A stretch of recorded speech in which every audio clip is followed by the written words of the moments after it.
What if everything you've been chasing is the very thing causing you suffering? Thousands of years ago, on a battlefield in ancient India, a conversation took place that would change millions of lives forever. That conversation became the Bhagavad Gita. Many people think the Gita is a religious book, but its deepest teachings go far beyond religion. It is a guide to life, the mind, and human suffering.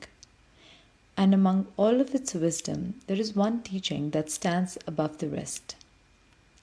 A teaching so powerful that if truly understood, it can completely transform the way you live.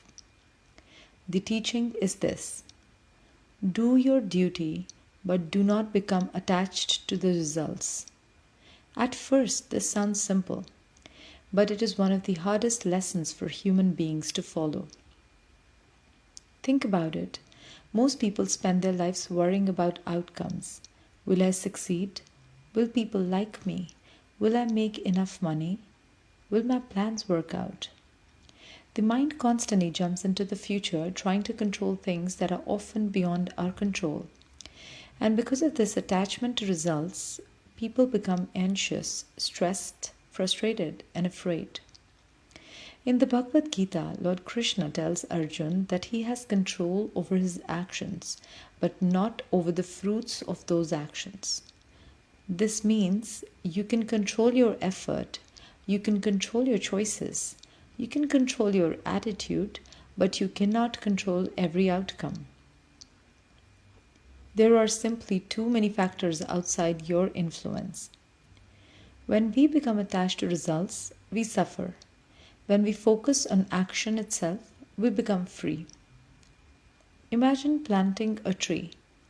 You can water it, protect it, give it sunlight, but you cannot force it to grow overnight. The same principle applies to life. Work hard, give your best effort, but don't let your happiness depend on a specific result. Because the moment your happiness becomes dependent on an outcome, you give away your inner peace. This teaching is not about becoming passive. The Gita does not tell us to stop worrying or stop caring. In fact, it teaches the opposite. Krishna encourages wholehearted action.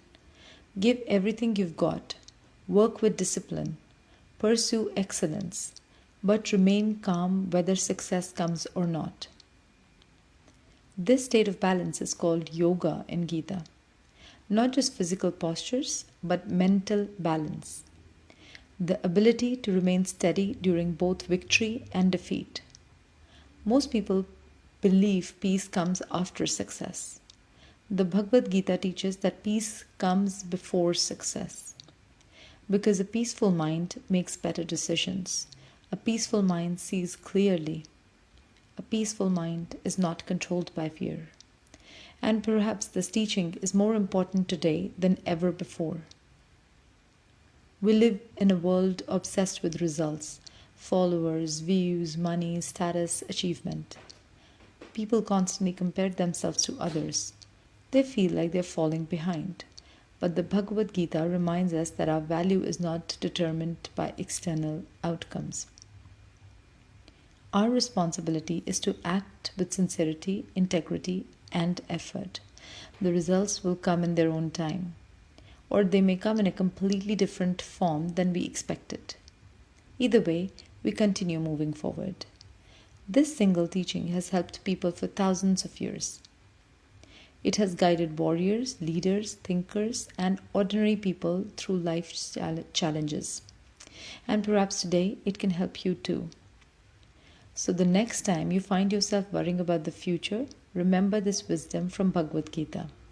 Focus on your actions, give your best effort, let go of attachment to the results. Because true freedom begins when you stop trying to control what was never yours to control. And that may be the most important teaching of Bhagavad Gita.